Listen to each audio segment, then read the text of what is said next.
I'm sorry to my community for voting the way I did. I acknowledged the mistake earlier, but it's different. When you acknowledge something, it's kind of like, yeah, I probably shouldn't have done that. When you say I'm sorry, it's more like, yeah, I fucked up. And I think I fucked up. Obviously, my one vote didn't make the difference, but it contributed. And I don't even know why I was like so bent out on the price of eggs, price of gas and shit. I have a fucking Tesla. I'm blessed enough to not know how much milk or eggs or none of that bullshit cost. I just go and buy it. My dumbass was joining the propaganda. Oh, look at all these people. They can't afford homes. Blah, blah, blah. I can go buy another fucking house. I fucked up royally. And so now, yes, at least I'm marching. I'm doing some research, spreading the word. But I truly wish that I was on the right side of history from the get-go. Not for selfish reasons, but because had I been, at least I would not have contributed to all these people that are being hurt in our community. I wouldn't have contributed to fucking U.S. citizens being arrested because God decided to use more melanin when he was creating them. I wouldn't have contributed, and I wish that was the case. But I fucked up, so I'm sorry. But you have my word that moving forward, I'm going to be on the right side of history. All right, if this trend holds, it's going to be devastating for Republicans in next year's midterm elections. In a recent focus group that a political strategist convened of entirely Latino Trump voters, every single one said they regretted their vote. So think about that for a second. Focus group of Latino Trump voters. President Trump made huge gains with the Latino community. One of the reasons why he won 2024 in such a fashion as he did, every single Latino Trump voter said they regretted their vote. And it's not rocket science as to why. President Trump his immigration policy has been incoherent, inhumane, targeting Latino communities, racial profiling, people who look like they're part of the Latino community, going into a Home Depot parking lot and apprehending people based on the language they speak or where they are.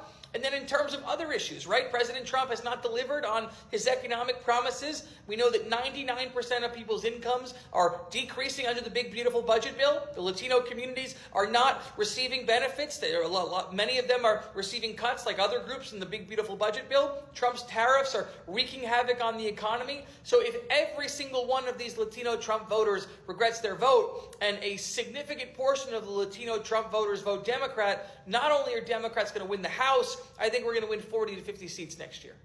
So recently they did a focus group where they invited several Latinos. All these Latinos voted for Trump, and they stated that they regret their votes for Trump because of the economy and mass deportations, which was Trump. Trump was really transparent on these particular issues. He'd been running on border security for over half a decade. He'd been running on tariffs and who could use which bathroom and who could play in whose sports. So there's no possible way you could really have voters remorse when Trump was completely transparent. I just find it interesting that this study comes out after Trump took funding from this grant for Hispanics, and redirected those funds to HBCUs. This is very telling, and they go on and say that if it was a do-over, they still wouldn't vote for Kamala. They'll vote for a third party or stay home.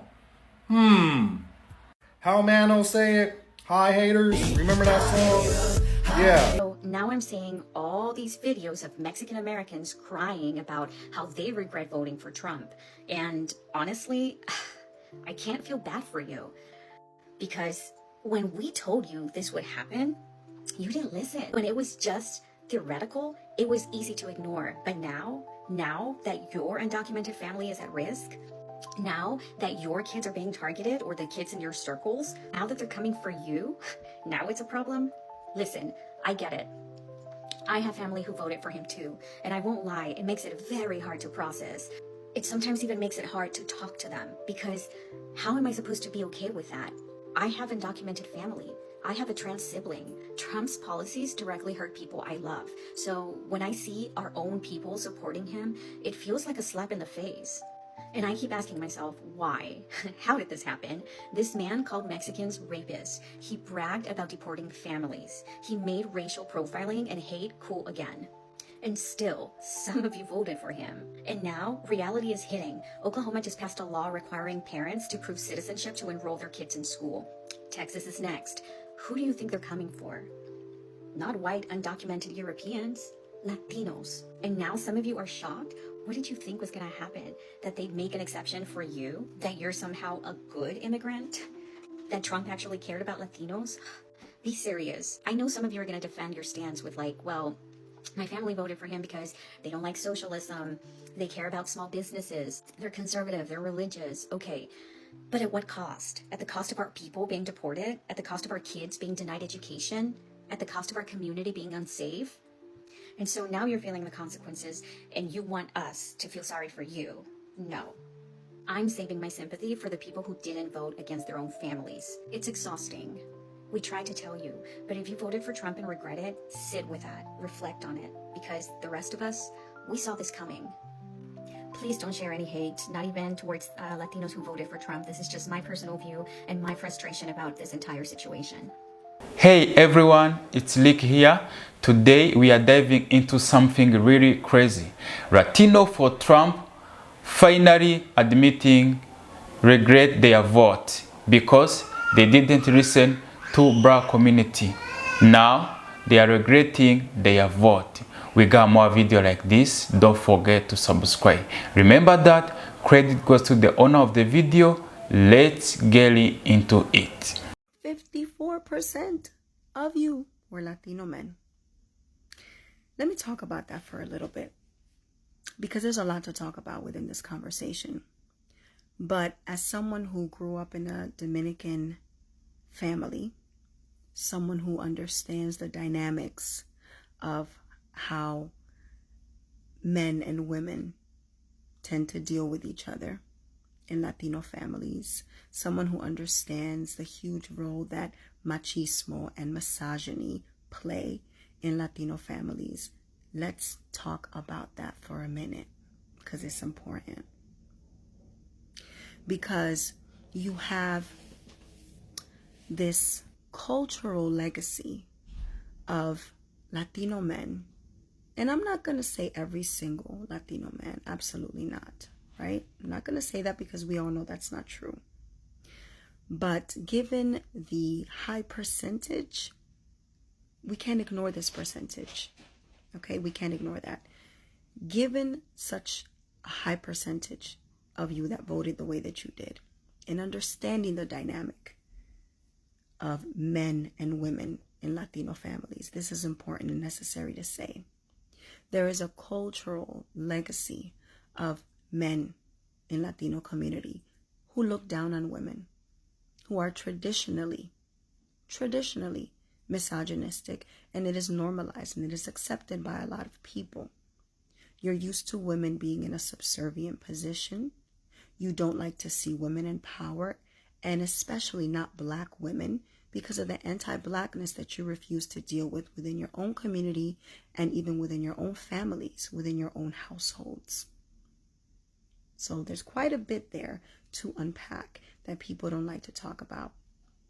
And given the reality of that dynamic, I know that there's a lot of Latina women who were basically told by their husbands or their partners, you're voting for Trump because I'm voting for Trump, and this is my house, and in this house, this is who we support.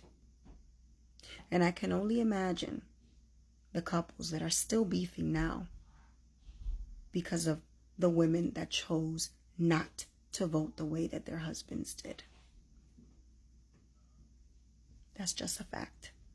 And anybody who understands the dynamic of Latino families, traditional Latino families, who really follow that tradition of misogyny, because there's a lot of families who have broken away from that, right? But let's deal with facts here, because these things do happen, and they still happen till this very day. And if you're honest, you know that I'm telling the truth. And then you have this group of Latinos.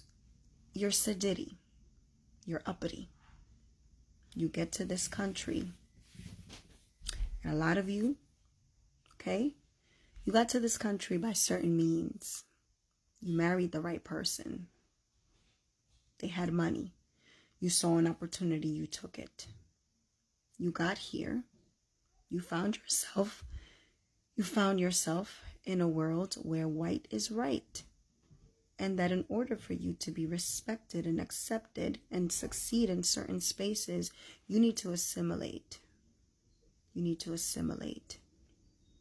And there's a lot of you who won't even deal with your own self-hatred first of your own blackness,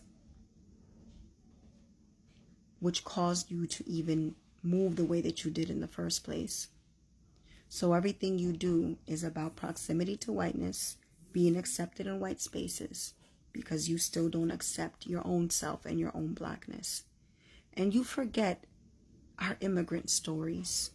You forget what our mothers, our grandmothers, our aunts had to do to survive, to thrive in this country, and even survive and make a living back home.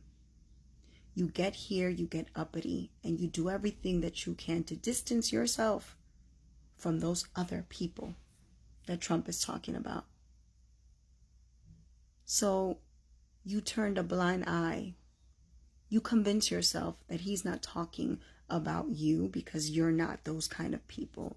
He's talking about those other Latinos that are nothing like you, that you don't associate with, that are beneath you. But amongst them, the hypocrisy of you and the shame be upon you for you not being able to see your grandmother, your mother, your aunts, your uncles in their faces. Because I guarantee you that it's there. So you got what you wanted. You got what you voted for. Amen. And things will unfold the way that they will unfold. Yahweh bless. So here is the deal. Many Latino backed Trump because they thought he was going to fight for their community. However, they never knew that Trump, well, after their vote, after that, he has no business with them. Can you imagine? Donald Trump doesn't care about your community, doesn't care where you're coming from. What he cares is about his power. He's looking for someone who's going to take him to that office. After that, he's no longer your friend. To the Latinos that voted for him, you will never, and I repeat, never be white. You will never be accepted as one of them, and you certainly are not exempt from the racism that is this racist ass regime. When that lady put in her post, alligators' lives matter, and she mentioned a number, that number being 65 million. Do you know how many Latinos are in the United States? Approximately 65 million, according to the U.S. Census Bureau. Approximately 60 plus million people. So guess what? They weren't just talking about the illegal immigrants, because data actually says that there are 10 to about 12 illegal, undocumented folks in the United States. They're talking about you.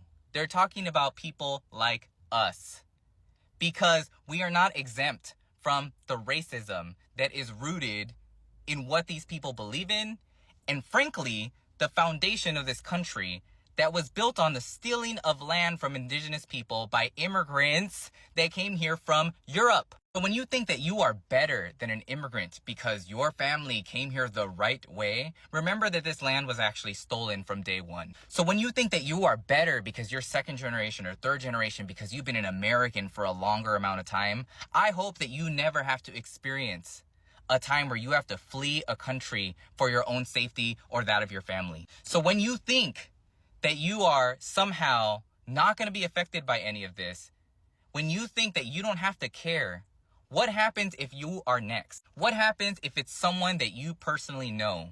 And I know already, because we've seen it. We've seen the clips of people that supported him, diehard supporters that are now crying on the news because their family members are getting deported and they thought that they would never be impacted. You see, in this country, so many people lack empathy. They are unwilling or somehow unable to think beyond themselves, and then we run into these situations. Wake up. The proximity to whiteness isn't serving you, and it's not serving the community. You have to recognize what is happening, because ultimately, they're not just going after criminals. And all of this is connected to so many things that impact our community and frankly are holding us back, like anti-blackness and colorism and internalized racism. And if you think that these are woke words, look them up and you will realize what exists, what has existed in our community for a very long time. And I say all of this because there are so many people that have fallen to the false prophets of the world, and I need us as a community to come together and wake up. So if you're wanting more of this type of content, follow for more, because we need to have this conversation. Thanks for watching, fam. Do you feel sympathy or you feel they should listen from the start? Drop your comment, hit the like, don't forget to subscribe. See you on another one. I love you guys.